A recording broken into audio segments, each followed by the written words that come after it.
Really wish I could feel much of anything for rescuing this Marine. Unfortunately, he's just another throwaway bastard. He doesn't even have his own distinctive voice. He sounds like every other Marine we've bothered to speak to so far in the game.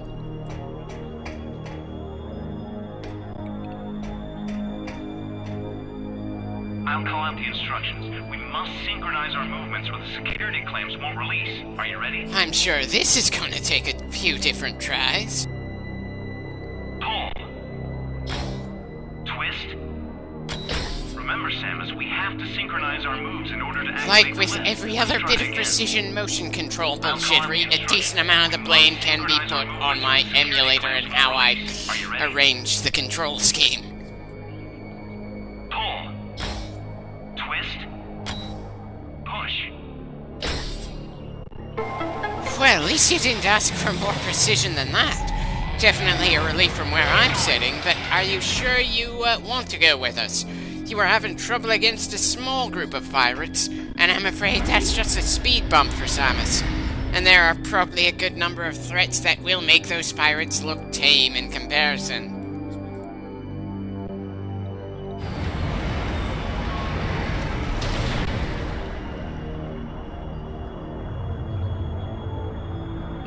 Well, that looks like a big arena.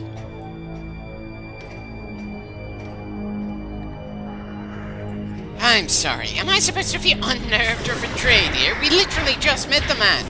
You need to earn trust for betrayal to have any effect.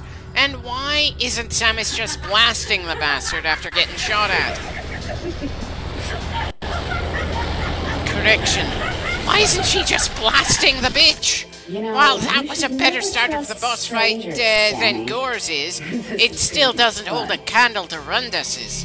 Much like Gore, it feels like her personality is pretty much the same as before she got corrupted.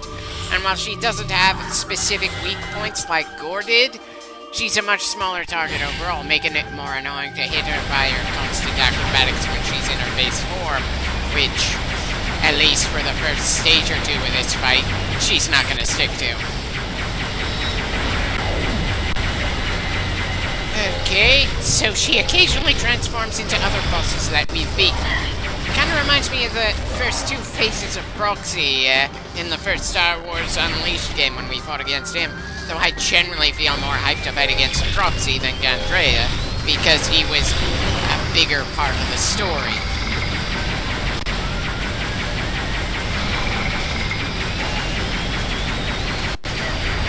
Sorry, girl, you'd probably have better luck trying to fight us in your actual form. I'm pretty sure I know the creatures you want to transform into better than you do. And we've killed plenty of them to get to this point.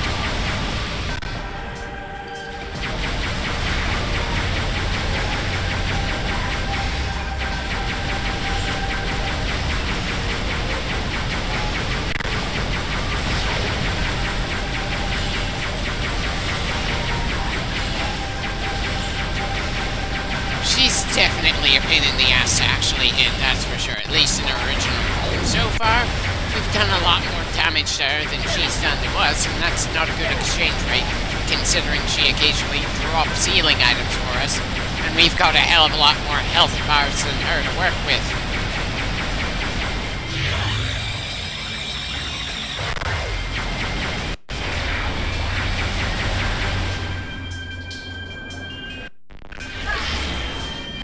Well, at least she's decided to try changing things up. That's a bit of a mercy.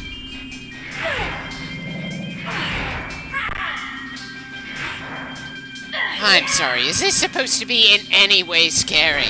I'm sure some people would find that to be outright titillating, regardless of the fact that she's some strange-looking electrical lady. I'm sure I probably could have gotten her off us if I bothered to have a shake the controller button on my keyboard or something. But frankly, she needs as many advantages as she can get, considering how overpowered I feel for this stage of the game. Seriously, we are still on our first health bar, and fighting a quick rehash of a boss we beat several hours ago. A boss that I preferred in several ways over this one, back when it felt a lot more plausible for the enemy to be dangerous for us in a direct confrontation. Again, it's amazing how Gandrea and Gore just have no impact on me whatsoever to run this, with was pretty effective in getting the emotional center just shaken in some way or another, and make me more eager to take on Dark Samus later on.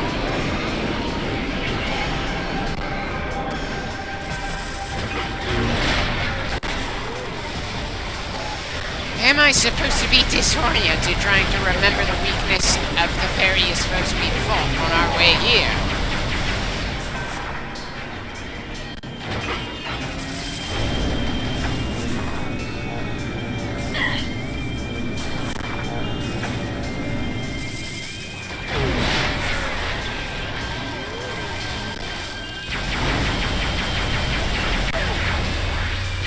Come on, girl. Don't you have anything especially brutal to fight us with? Proxy managed to pull Darth Maul out of his ass, while you at best can leap and hump at us while making some strange facial expressions. Though sadly enough, Cantreda latching onto us causes more damage than a Metroid doing the same thing in the same amount of time. I know I keep saying it, but there are some baffling design decisions in this game. I just don't know what they were going for, really.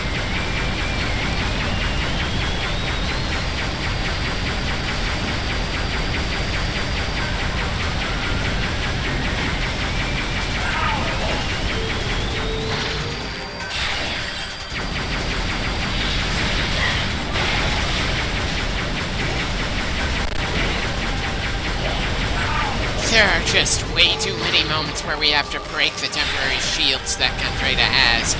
This fight doesn't really feel difficult, just oddly time-consuming.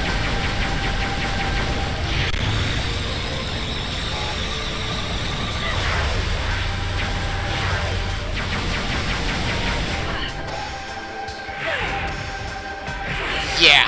She's definitely doing more damage in her original form than when she does her old transformation gimmick. I'm sure she's not actually supposed to be able to take so much health from us, since it's technically should be easy to shake the controller in the original system, but again, I feel like she needs as many advantages as she can get, since despite taking a while to kill, she's not anything I would feel nervous about fighting against. Hell, I'm kind of disappointed she's not showing more signs of frustration, since she's been getting worn down a hell of a lot faster than we are. Hell, she might have just been better off trying to use the acid rain to burn through us. But I suppose that would require more thought on her part than she's capable of. Seriously, you're trying to pull tricks from the Boost Guardian from the previous game without the added advantage of environmental damage to the player? Come on, girl. Have some respect for what we've had to get through just to get this far into this journey.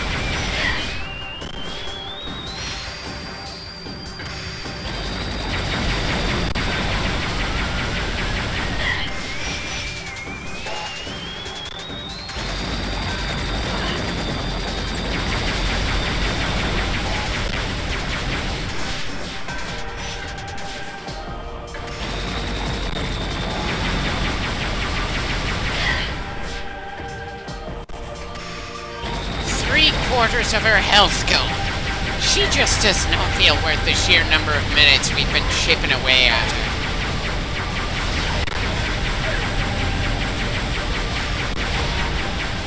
Wonderful. She has the ability to go completely invisible just to make things even more annoying.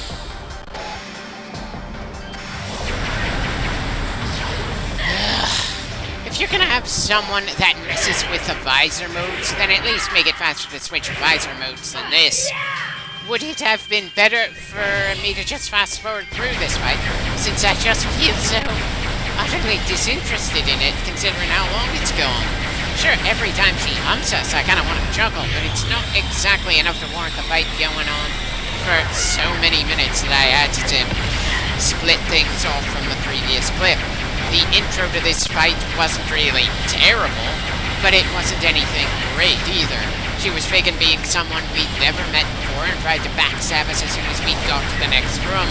A backstab that couldn't even manage to cause a bit of inconvenience even in a cutscene, when Samus is arguably at her least capable in this game. I remember there was a lore entry that said Cantreda wants to be seen as an equal if not superior to Samus Aran, and frankly she's not even in the same league. Excuse me for finding that downright sad, sure. she's got some personality. But it's not like this is the kind of story where that kind of personality will mean anything. At best, it's just a minor bit of window dressing to make her stand out some more from the usual monsters we slay over the course of this kind of game.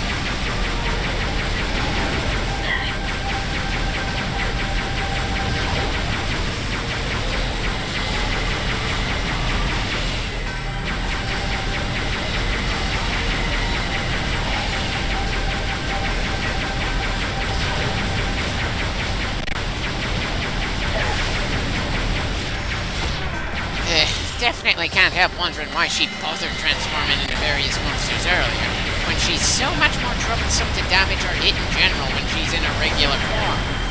Just by saying it, it feels a bit ridiculous. The person whose central ability is to change forms is less dangerous when she does that power of changing forms. Not that I've got a massive list of characters that can change forms that I'm all that familiar with or care that much about. There's Beast Boy from the Teen Titans, there's Martian Manhunter from Justice League, Mystique from X-Men, and the various protagonists of the Animorphs book series. It can be a cool power, with interesting tricks to go with it, but those are the only characters I can think of that have ever drawn me in any way, and I feel more drawn to them for their personalities and their origins than the tricks they did with shape-shifting. Conversely, just about any and every character explicitly has accelerated healing as part of their gimmick draws me in, villain or hero alike. Hell, I was disappointed we could never play as the Krogan in the entire Mass Effect franchise outside of the multiplayer horde mode thing. Single player, you're always going to be human there, which felt like a shame because the Human Alliance was never really explored that well. It just felt like the most generic faction. I suppose we know more about the Human Alliance in Mass Effect than we do about the Galactic Federation in Metroid, but different genres, so different expectations.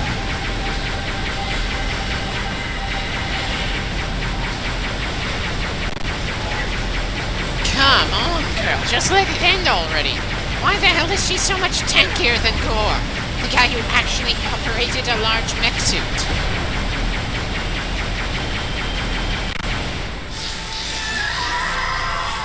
Am I supposed to feel sorry for her going out like this?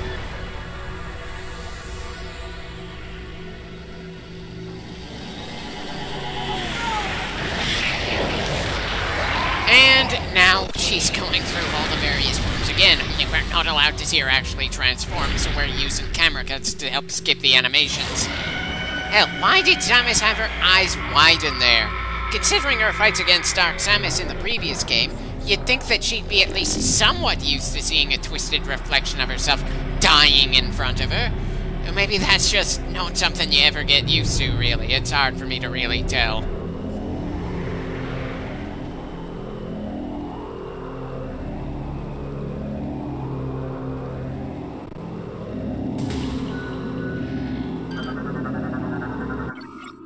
Okay, so we gained something that gets added onto our grapple beam there. I guess that's kind of better than just gaining another beam, since we already gained the plasma beam from Gore, and also the ice missile from Rundus. It's probably not as useful as those two things in battle, though.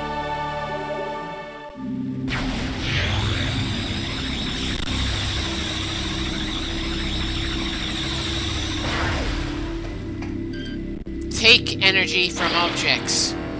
You mean to tell me now we're stealing a gimmick from the Metroids because we beat Gondreda? Why the hell is Gondreda somehow better able to suck the energy out of things than the Metroids, when that's been a major part of what makes a Metroid such a scary kind of creature in every other game in this franchise?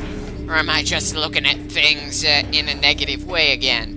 It might just be another case of me being in a bad mood for this game in general, so I end up defaulting to looking at things from the most pessimistic angle my brain could go to at the time. It's not like the game did anything to really make Andreda absorbing energy seem like a major thing for her. She just had a bit of generic electric attacks to go along with her transforming, and yeah, us gaining something electric-based from her just feels kind of forced.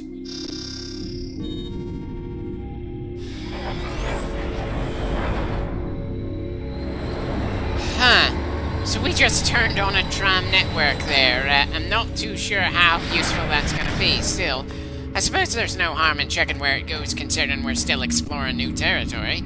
And with how linear this game is, I'm sure that new territory is going to be explored in a hurry as we get closer and closer to the next major upgrade.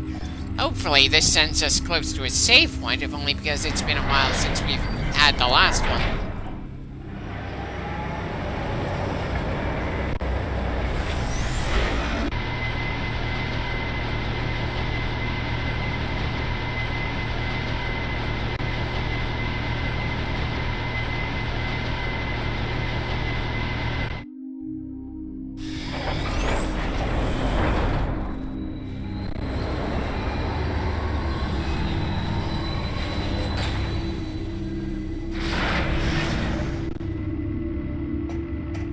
May as well read the lore here before going to the next room.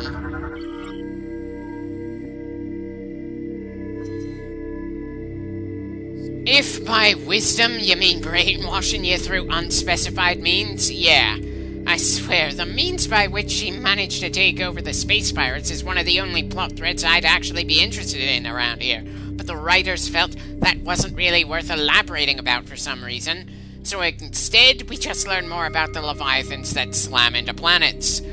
All to become seas, or is this a different Leviathan that we haven't seen? It's not like we saw the Colossus that they mentioned as well, so... ugh.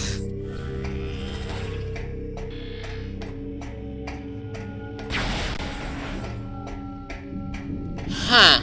So we took the tram straight to... Wait, why the hell did we go right back to where our ship is parked? I was expecting to either run into a generalized save point or to call our ship to a new hangar point. Not that it would be just sitting there waiting for us. And just... was... Great. Once we get to the frickin' ship, we're told to go back to Elysia, which I was hoping we were done with. I swear, despite this being a multi-planet game, it feels smaller than the previous two Metroid Primes that were stuck on a single planet each.